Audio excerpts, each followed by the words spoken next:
David. We had a 15-year ride, mate. I mean, who wants to be a fucking 45-year-old rock and roller farting around in front of people less than half their age? That is so true, yeah. Cranking out some kind of mediocre, head-banging bullshit, you know, that we've forgotten. It's beneath us. That's right. Who wants to see them? Absolutely right. Not I mean, me. we can take all those projects that we thought, we didn't have time for. There's dozens. There's so many. We didn't have dozens of time for them projects. because of TAP and bring them back What to about- life, maybe. Do you remember what we were? Do you remember that At project? the Luton Palace, we were Yes. talking about a rock musical based on the life of Jack the Ripper. Yeah, Right. Saucy Jack. Saucy Jack. Saucy Now's Jack. the time to do You're that. a naughty one. Saucy Saucy Jack, Jack. you're a haughty one. Saucy Jack. Right. It's a freeing up, isn't it? Yeah. It's all this free time, and suddenly time is so It's elastic. a gift. It's a gift of freedom. I've always wanted to do a collection of my acoustic numbers with the London Philharmonic, as you know. We're lucky. Yeah. I mean, people should be envying us, I envy us. Yeah. I do. Me too. You're a naughty one, Saucy Jack. Take my money. Ego and Vice, episode 107. You've got a real attitude problem, McFly. You're a slacker. Born and raised in South Bay, lower class punk ass, I was Northwood grade. I had it made. Spent my nights drinking with my mates. Just a short bus ride up to PA. Red River Red. Then I hit the wall and I knew I had to bounce. They still say that 19 years ago. Well, I got the hell out.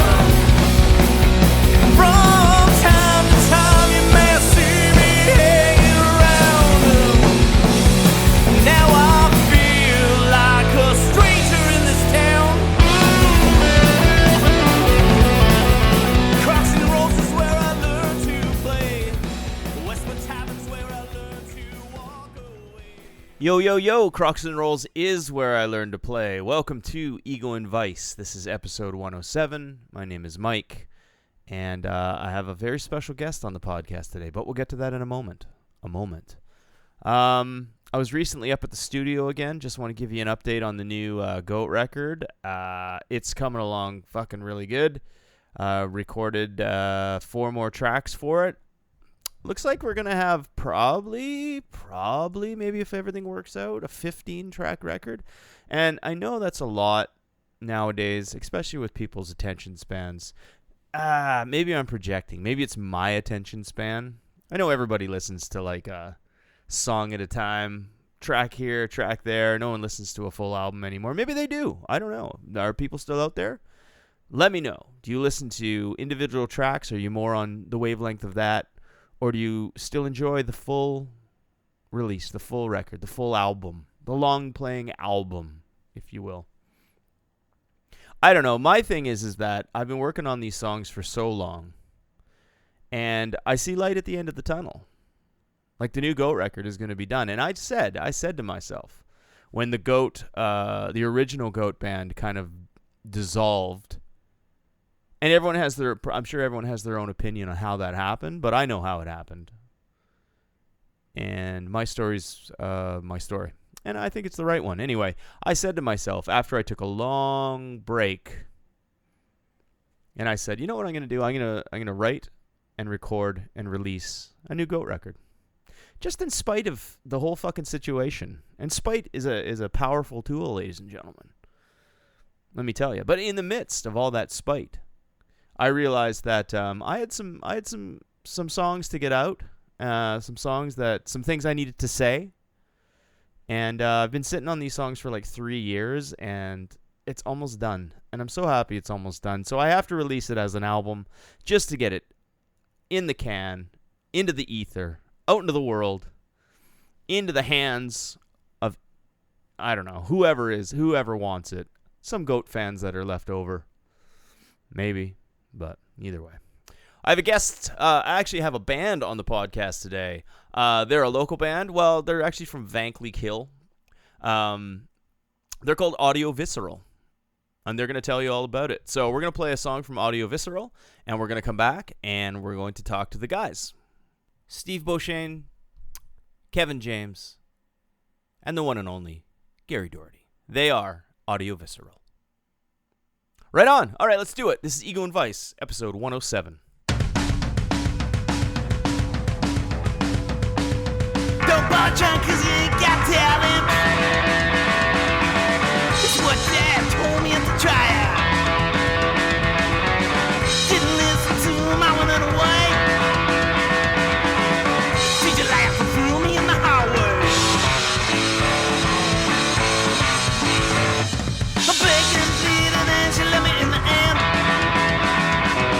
Telephone has told me just to pretend. Fuck me. I suck. So what? It's a punk rock. I suck. So what? It's a punk rock. Don't wanna be your guitar hero. Just play it fast and keep it simple. Don't wanna be your American Idol. No screaming bullshit, keep it vital. I don't need your approval.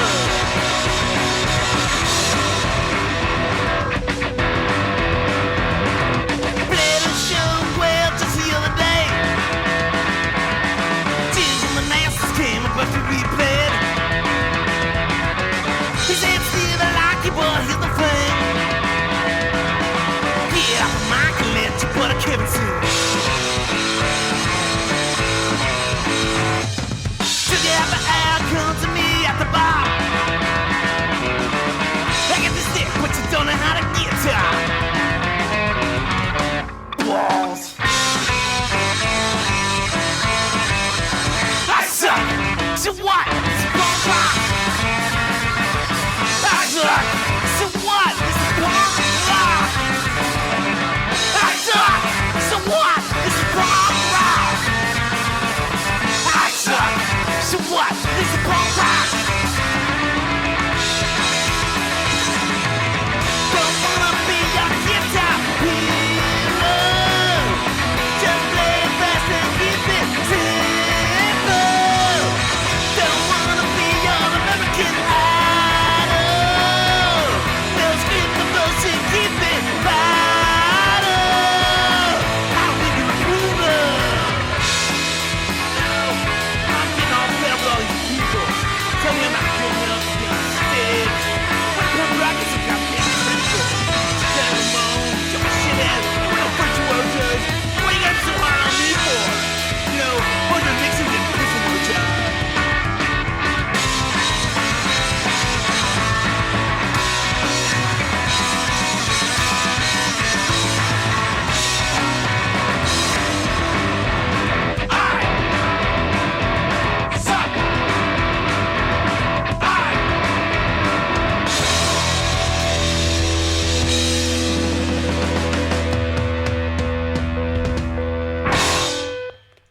Hey, this is Ego and Vice. This is episode 107. We're back. I am Mike, as usual, and I am here with Audio Visceral. I'm here with Steve, Kevin, and my man. I've known Gary for probably going on 30 years now, wouldn't you say, Gary? I think you're probably right about that. Yeah, I was talking to Frank Lafredo from Thunder Bay. He's going to be on the podcast at some point. And your name came up in conversation, and he's like, man, when was that? And I said, must have been back in 92, 93. And he's like, that's 30 years. And I was like, fuck, that is 30 years. Jesus Christ. Might even be a bit longer. Like, I want to say, like, 92 might even be late. Might even be like 91. But definitely like that 92, 93 window for sure. I think so. Yeah. And we're still doing it. And you guys are still doing it. Audio Visceral. So, man, you guys have been busy. I see you guys all over the social media. And you're doing a lot of playing, a lot of touring, a lot of shows. What's been happening? How's the summer of 2023 treating you? Better than the past two. Yeah, right. Yeah, this is kind of what 2020 was supposed to be for us. We'd lined up a bunch of shows. We had the whole spring booked, including a little mini tour to Colorado. And then COVID hit and everything got canceled, obviously.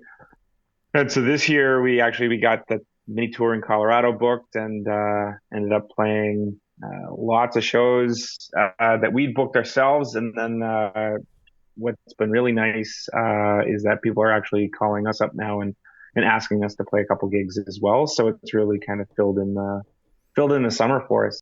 In demand. Sort of. It's been kind of a combination of friends coming through town wanting to play shows with us, and then the capitulation to that is, hey, we're coming to your town. Can you put on shows for us? It's a bit of a mix of both. Yeah, it's like the gig swap almost, right? And I don't know, you guys have been around for... How long has Audio Visceral been together now? Yeah, it's a good question. Kev, do you know when we first started? I can't even remember. Like first started, I don't.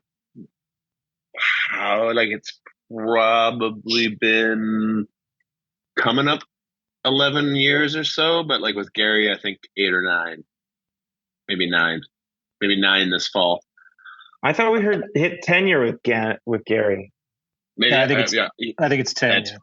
That's probably right then. Maybe I'm wrong. Why'd you ask me? You're wrong, Kev.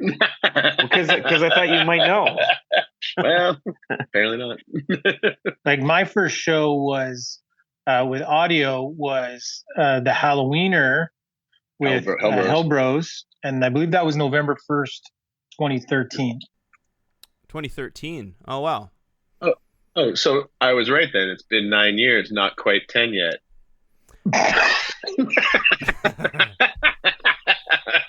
Yeah. Nailed it. It's all in the details, right? Was Audio Visceral always the name? Was that the original name?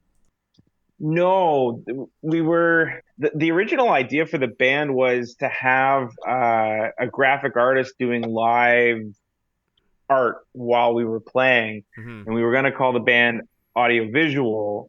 But then the graphic designer kind of flaked out and we never really pursued that anymore. So we were just called Audio for the first while we were waiting for the visual part to kick in. And when we realized it was never going to happen, we decided to add the Visceral onto the name, because just Audio made it really hard to find the band on anything.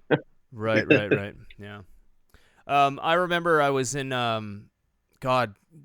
talk about 30 years ago. I was in Minneapolis and I saw a band called Billy Goat at First Avenue, and they were like a rock band, but they had like performers on stage with signs and like goat heads and stuff like that. So yeah, I see your vision, man. I see your vision.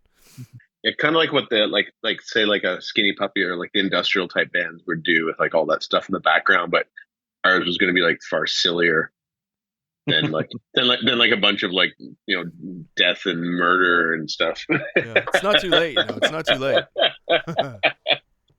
Now we're just gonna do crickets as like our background. Yeah. So in between songs, every time a song ends, it's just crickets in a loop. Yeah, I like it.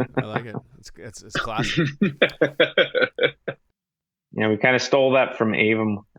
They have birds playing between songs, but we figured crickets would be more to our sound. Yeah. I can relate, actually. I've known several crickets in my day, packs of them actually. So how did you find the man, the myth, the legend, Gary? How'd that happen?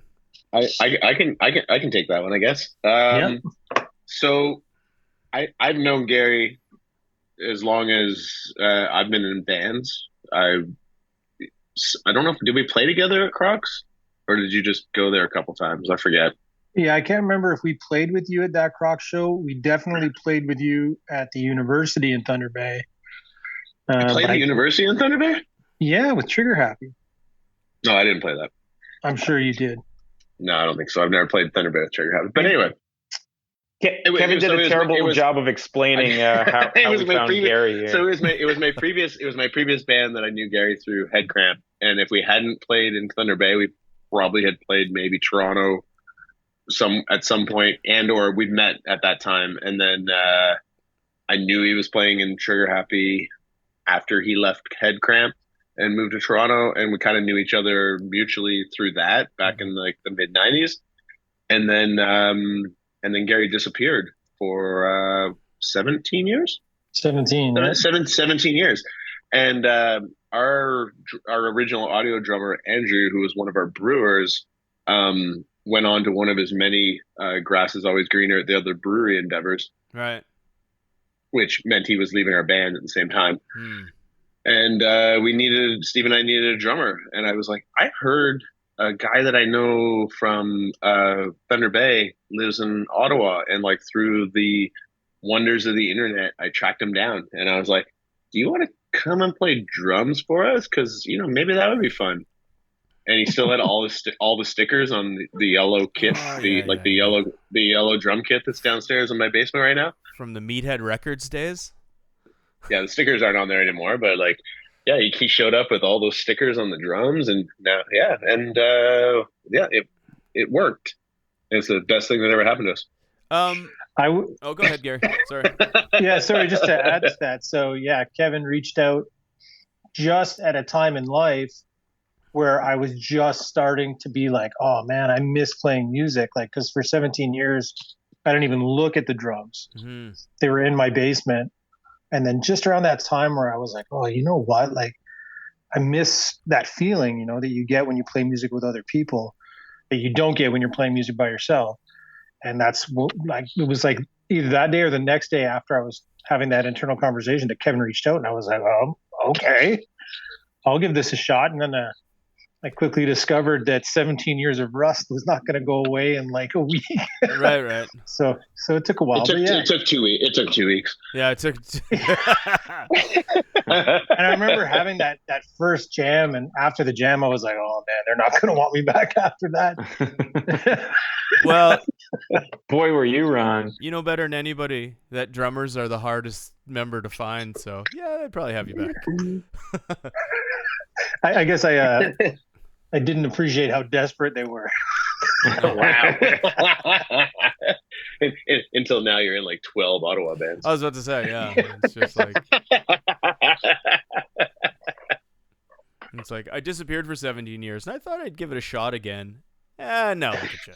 It's like just jump off that cliff, Gary. None of us are getting any younger, right? Well, hey, man, if you see opportunity, and like I said, in Ottawa, drummers are so hard to come by. It seems like every drummer I know is in like 2 or 3 different projects, right? And that's true. Yeah. Hey, man, if you have the personal time and you can juggle the schedule, I say all the power to you. I was in 3 bands at one time, and it didn't seem like a lot when I was doing it. Now, fuck, I have trouble being in 1 band. It's exhausting. I like being in 3 now, but 2 of them are like 6 hours away, so I don't really have to do anything. Right. Well, except with this one. Yeah. Yeah. So you had Gary add to the band, and then you guys just started rolling. Then COVID hit, so you had to slow everything down. And out of COVID, you just started playing shows to the point where, like you said, people are starting to ask you to do stuff, and that's rad. I follow you on the socials and stuff. Were you guys just in, where was it, Colorado? Yeah. That was awesome. Did you play? Yeah, so... Did you play your way up there, or was it just like a gig, or what? No. It was 3 gigs, and it cost a lot of money, but it was fun. Yeah, the band Spells had come down for Pooza Fest one year, I guess 2018 or 19, 2019. And we ended up playing a couple shows with them around Pooza, and kind of became fast friends. And when they were on their way out, they're like, hey, we'll have you up in Colorado. And we actually booked that for, was it April of 2020? Yep. And then the world shut down, so we had to cancel those.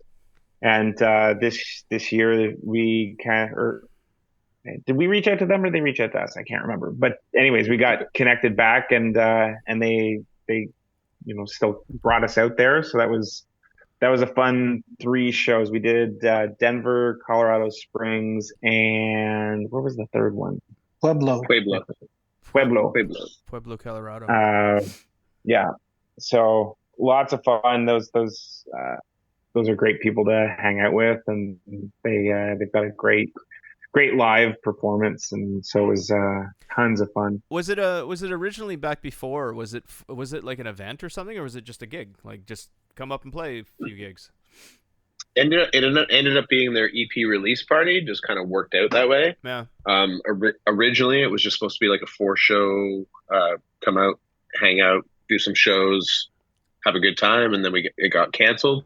Yeah. And then it worked out that they booked it around an EP release party. And the coolest part about it was like the Denver show was like easily probably one of our best shows ever. Like just from everything from attendance to just interaction, just everything was great about that show. So it was so cool. Cool. Yeah. What's the touring like with? I found that the older I get, the less I want to sit in the van type of deal. Like, how'd you guys get to Colorado? We flew. That's all right. How did you get to each individual Colorado city? Did you take the private jet or what? Gary rented a car. Oh, there you go. Yeah, like so strangely enough, we very rarely travel in the same vehicle to get to shows. I gotcha. So we had to go to Colorado to do that. But yeah, like it would have been fun to play all the way out to California or Colorado, but just given California, I'd do that too. But given how busy everybody is, it's just not realistic to do that. So we were all like, well, we'll eat airfare and we'll go down there, and then we'll rent a vehicle and get from place to place and make as much money back as we can. And that's pretty much what we did. Sure. But we were all driving around in the same vehicle for once, which was tons of fun actually. It's totally fun. Just before the pandemic, me and my band, the Riptides, we did a 2-week shot through Texas, and we drove from Ottawa. Nice. We were in the van for like 2 weeks. Well, it was like an SUV, and I got like strep throat from just being so close to people, like just in a confined space. It was hell, but it was the best time of my life. You know what I mean? It's just I look back on it now, and the reason I ask is just because, you get older and you get fussier. I find that the older I get, the more, it's not that I get grumpy, I just get fussy. I just kind of like things the way I like them and stuff, and getting rammed into a van with like your buddies for a long period of time gets harder and harder. But you know what? You'll always look back on it like I do it again tomorrow. So I feel like even if we ended up like somehow booking like a 1.5 week long tour somewhere, I'd be like, I'm probably going to go into like some kind of credit card debt to sleep comfortably in a hotel. Yeah, right. Yeah, because I'm an adult now, and I'm an adult now, and that's fine with me. I can figure that out after the fact, but I want to be comfortable. Totally. That's like the fussy part of me too. It's like I just want to. Okay, even though I'm on tour, I'd just like to be alone now. Need a little me. Yeah. Need a little me time now. Oh, I totally relate to that, man. Totally. Yeah. That's. I don't even need to be language. alone. I just don't need to sleep on somebody's floor. Yeah. Fair enough. Yeah. I'll still cuddle with Gary if he'd ever had me. Yeah, head to foot. Like there's a lot of things you do in your youth that are done out of necessity, right? And so you make the best of things, and you make them fun, but they're not necessarily fun as they're happening. Right. In your mind, they are. Yeah. Because they have to be. And then as you get older and you can afford certain luxuries, I'm not going to sleep on a floor anymore because I don't have to. Well, here's a little inside tip. When we did that thing on with Texas, one of the members, his family is like affiliated with the Holiday Inn Express, and he got he basically got his like the family discount. So we basically stayed in a Holiday Inn Express like every night. Like we had two double rooms for free. So it was like gold. It was like glamping. It was like gooring. We were gooring. Man. Yeah. But you also got to use the joke every day. Yeah, it was amazing. It's just somebody like say so like what did you have pancakes for breakfast? No, but I stayed at Holiday Inn Express last night. You know what they have at Holiday Inn Express for breakfast? Yeah. You know what they have? They got Biscuits and gravy. That was the continental breakfast. Yeah. Nice. No, especially in the south. Yeah. Yeah, very nice. So you gain like fucking 4 pounds just eating breakfast. It was wonderful. And then you sat in the car for 4 hours with 3 other guys full of biscuits and gravy. That didn't go over well. So, regarding the music, I know that back in 2016 you released your, I guess it's like your debut record, and then in 2020 you had a record called New to You, and now I see you've released an EP called Sleeping Off Me. What's going on with that? What does Sleeping Off Me? What's that all about? That's Kev's song. So let's let Kev explain. So my old band from the '90s, Bender. We had done. It's coming up 7 or 8 years now. We've done some reunion shows in the fall. One year did like Zaphods and Hamilton and Toronto and stuff. And we got the guitar player, singer that I sort of my first ever band kind of wrote songs together. And we were kind of doing, I was working nights at the brewery and he was in Squamish, BC living. And we just started just kind of like coming off like, be kind of fun maybe to write some songs. So we were like just firing off some lyrics back and forth. And the concept was just like, the concept of Sleeping Off Me was just like, just stupid girl relationship songs, like you're just going to sleep off me and you're never going to remember me and all this stuff. And we just kind of went back and forth with the lyrics and kind of co-wrote them. And I kept them all. And then like, basically like within that calendar year, he passed away. And then I didn't do anything with the song for 5 or 6 years until writing the music to it. And so it was just kind of fun to kind of put that song together. Just kind of not really in memoriam, but it was co-written lyric wise with us. So that was kind of cool. Awesome, man. That's great. Yeah. I'm so interested into like songwriting and I find the older I get, lyrics are the hardest thing for me. It's just like, I'm not a punk ass, I'm not an angry punk anymore. I'm not mad at my parents or anything like that. So I really struggle with like lyrics and just trying to find something to like write about that's like, interesting, that doesn't sound like a phony baloney. Is this a story about like you guys? Like that song, that song in particular?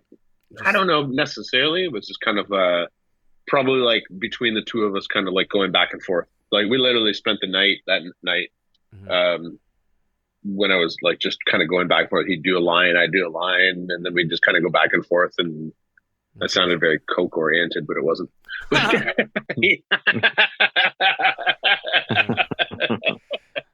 So then you got pretty straightforward titles like I Sucks, and I get it. You know what I mean? Yeah. The last release, it's called Sleeping Off Me is the name of the release, but there's 4 songs on it. We ended up recording them with Jim Bryson at his home studio, and that kind of came about. We demoed, I don't know, probably 10 or 11 songs, and realized we didn't have the budget to record all of it. So we picked 4 of them and blasted those out in a day with Jim, and that's the result is that EP. It's kind of interesting. It's released by 2 different record labels. The physical tapes are on Tarantula Tapes, and then the digital version is on Cursed Blessings. So kind of have 2 labels for one release, which is kind of fun. Head on a pillow, sleeping off me, roll to the sing and kill. What she don't know is I'm an antidote. I'm on the show. Standing off center, singing off key. Try not to think how you're sleeping off me. Standing off center, singing off key. Try not to think how you're sleeping off me. This happens when you wake up.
people's attention spans. You don't need a big long record, right? Just release singles and EPs and stuff, and hopefully people will listen to at least one song out of 4. That's all you can ask for nowadays, right? Exactly. I feel like I feel like that's like a really good digital kind of like scenario. Yeah. Like totally, just like really release stuff as you can, and maybe put out a vinyl. But even still, I know like 10% of the people I know have a record player. So, and nobody has a CD player. So yeah. It's just like I think vinyl is one of those things. It's like you just want to do it to have one for yourself. Even like here's my band on vinyl, and yeah, I'm sure people will want it. Literally the only reason why I want to do them. Yeah, just say I have a vinyl for my band. Absolutely, I have. Anyway, I'll get to it eventually. It's expensive. Everything's expensive, man, and digital is so easy to release stuff. It's it's like nothing. It's like peanuts, pennies. It's kind of neat. If you think about it, in the 50s and 60s, nobody released full-length albums. It was all singles, right? It's like yeah. And now, and the only time you'd ever put out an album, it was usually just like the single plus a bunch of filler. Right. And now it seems like we've kind of gone full circle to that, where it actually makes more sense to release singles than it does full albums these days. Yeah, definitely. I think they get more traction, they get more attention, and people will actually listen to one song. It's just like nowadays, it's like even I do that, and I held out on digital. I was still buying CDs and smelling the packaging and shit for as long as I could. And even now, Spotify, I'll just listen to one song and next. It's amazing how you get kind of trained.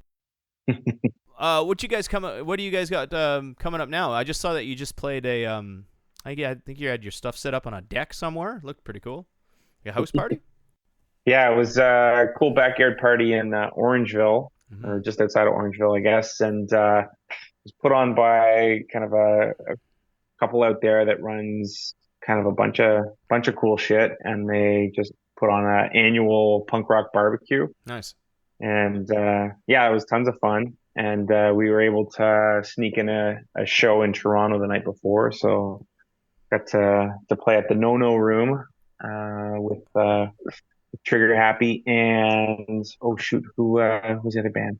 Dave Rock and the Jobbers. Dave Rock and the Jobbers. Oh, the Jobbers, yeah. How could I blank on that? So you played twice that night, Gary? Double duty? So did Kev. Yeah, we're both in Trigger. Oh, you're Happy. both in Trigger. That's right. Yeah. Well, that's convenient, I guess, eh? So what do you guys got coming up? You guys got more any more shows like out of town, or you got anything local coming up? Yeah, we're actually playing this Friday with Danny Rebel and the Taco Bandits and Doghouse Rose. And Doghouse Rose, yeah. I was just waiting to see if he'd remember. Yeah, no, I'm terrible. Which is cool because we've played with 2 of those bands before and had a lot of fun. So it's great to get to play again. And where is it? That's at the Dominion Tavern in Ottawa. And then what else we got coming up? Cornwall. We're doing a secret show. Yeah, doing a secret show in Cornwall with the Ripcords. Mm-hmm. That's September. Is it the 8th? September 8th. Whatever the Friday is, yeah, Friday the 8th. Yep. Have you guys ever been to Trackside in Montreal? Yeah, it's an awesome place to play there. Isn't that a fucking trip, that place, man? I was there a long time ago, and it was called the Death House. And then they kind of rebranded it to like the Trackside. And the whole vibe of it and the complex and the like housing area, it just reminded me of like places in Europe. Like just playing like weird places in Europe. Like got to play Christiana in Copenhagen once, and it was just like that was not dissimilar. It's like this just chaos and anarchy. Yeah, it's awesome. Yeah, I'm not sure why I'm asking about Trackside. It just popped into my brain. Anyway, we'll probably wrap it up though, because we're pretty deep into it. Is there anything you guys wanted to touch on about the band? People you want to give a shout out to? I know you're playing the Dom coming up. What's the future of Audio Visceral look like? Well, one day we hope people show up to our shows and hear when we play. No, we're it's kind of one of those journeys with no destination in mind. We didn't start the band with aspirations of being full-time musicians, so this is kind of it's a project of love for us. We really enjoy the music we're playing, and we like hanging out and playing it with, and it's great when people show up and support us, and that kind of you have those shows where kind of everything goes great, and you're like, oh right, I remember why we're doing this now. And then you'll have another show where you're playing to 3 people who don't care, and you're like, I still like it. It's still fun, right? Yeah. Yeah. I gotcha, man. I gotcha. But yeah, we're making our own fun, and I think musically we've hit a stride that's pretty cool, and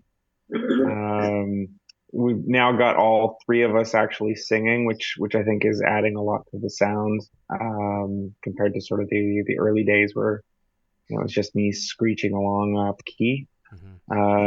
So I think sort of everything's kind of clicking well, and it maybe took 10 years for us to get here, but I'm pretty happy with where we're at. Well, they say most bands peak after a decade, right? They start finding their place, or they find their sweet spot, if you will. It's amazing it takes a decade though, but I guess that's what, I don't know who says it, but it's been said. Yeah, definitely. And I think just staying tapped in, playing shows and stuff like that, it's nice to be, Gary seems like, you seem very plugged into the Ottawa scene. Like, a lot of people, a lot of the bands. I don't know about the rest of you guys, but my side of it, my kind of way of giving back to the scene, because I don't get out to see many shows, is the podcast, where I can actually talk to people and I can hear what's going on in that, and I can choose what shows I want to see and stuff. So I don't know. It's cool. I think Ottawa has a ton of talented bands. It has a ton. Are you guys considered an Ottawa band or a Vankleek Hill band? Let's set the record straight. I feel like we don't have a town. From parts kind of unknown. depends where we are, to be honest. Yeah, it's we've kind of felt like we're outsiders to every scene, because when you live in a little town like Vankleek Hill, like going out to every show that's happening is kind of impossible. Yeah. You're right. Gary's definitely more connected than we are, but it's still kind of one of those things where we don't really feel like we've got a home. Vankleek Hill is great, but there's 1,800 people total in the town, so it's not like you've got much of a scene here. Although you are the there's scene? a surprise. Well, us and Prospect Nelson, right? Yes. It's the other band in town. Gotcha. But there's an upside to it too, because it means we're always looking to play Montreal, Cornwall, Ottawa. So kind of not having a home means we kind of get to kind of be part-time members of lots of scenes. Right. That's great though. That's great. But one day we're hoping Ottawa adopts us as our official home. It just might take another decade or so. Well, they say most bands peak at 10 years. Ottawa bands peak at 20 years. So there you go. There you go. Yeah, so you're right on We're track. halfway there. You're right halfway on track. there. Woo! Or Montreal could adopt us. Montreal could adopt us too. That would be all right. All right, so we can listen to your stuff. You have your Spotify. I'm going to add some links to the actual podcast when I post it, so everyone will be able to check it out. Any final words, any shout-outs, anything like that?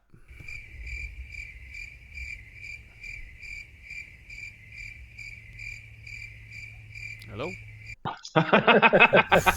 were those where the crickets were supposed to come in, or what? Exactly. Yeah, you can superimpose some crickets there. All right. Thank you so much, Steve, Kevin, Gary. All the best. 98% sure I'm coming on Friday. Sweet. And, 100% sure I'll be in bed by 10:30. So Perfect. take care. All the best. Thanks again. Cheers, man. Thanks, Bye. Mike. Yeah. Bye. Thanks, Mike. Bye.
was Audio Visceral, and that was episode 107. Another one for the record books. I want to thank Audio Visceral for coming on the podcast, to Kevin, Steve, and Gary. All the best. We'll see you soon. And that's it. If you want to get a hold of me, you can reach me at egoandvice@gmail.com. If you want to listen to the podcast, you can go to Podomatic, Spotify, Google Play, iTunes, and all those super fun places for podcasts. Anyway, that's it. Stay safe. See you soon. Bye. You've got a real attitude problem, McFly. You're a slacker.